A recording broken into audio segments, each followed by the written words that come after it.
warahmatullahi wabarakatuh. Alhamdulillahi rabbil alamin. Wassalatu wassalamu ala asyrafil anbiya wal mursalin wa ala alihi wa ashabihi ajma'in, amma ba'du. Kaum muslimin yang dirahmati Allah Subhanahu wa taala, pertama-tama marilah kita bersyukur kepada Allah Subhanahu wa taala. Dengan rahmat dan karunia Allah, kita dalam keadaan sehat wal afiat. Berselawat kita kepada Nabi kita Muhammad sallallahu alaihi wasallam. Allahumma salli ala Muhammad wa ala ali Muhammad, dengan harapan semoga kita mendapat syafaat beliau nanti di hari kiamat nanti. Amin ya rabbal alamin.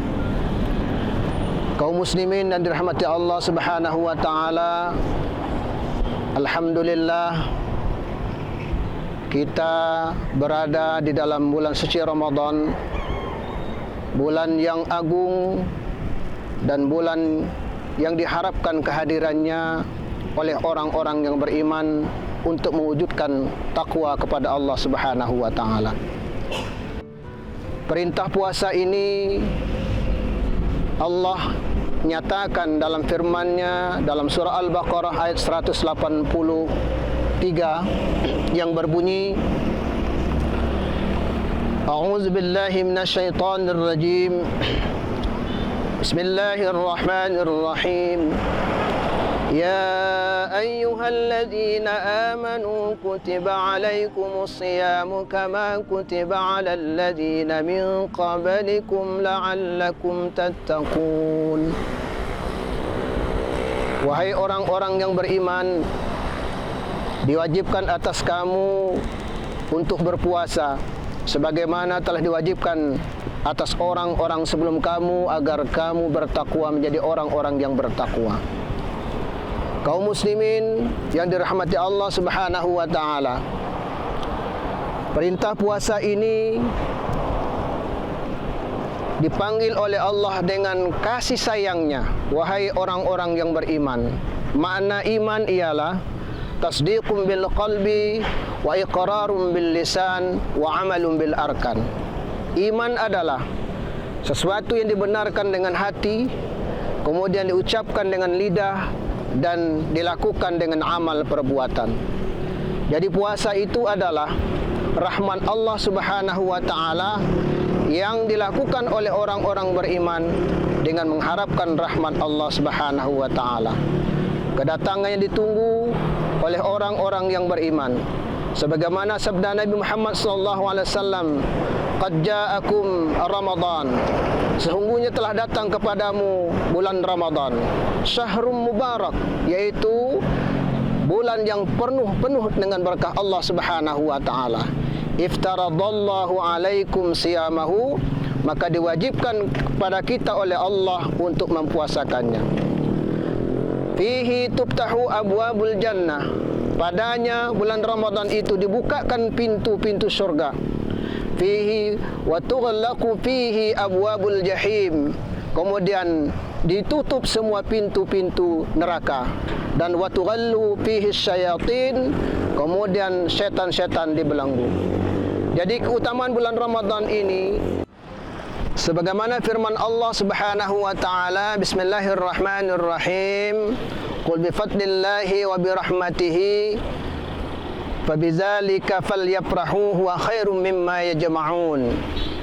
Katakanlah Muhammad, dengan karunia Allah dan rahmatnya lah maka bergembiralah kamu dengan kedatangan rahmat Allah, dan sesungguhnya tidaklah berarti apa-apa yang engkau kumpulkan. Dari sini kita selaku orang-orang yang beriman kepada Allah Subhanahu wa taala, dengan kedatangan bulan Ramadan ini kita harus bergairah untuk mempuasakannya.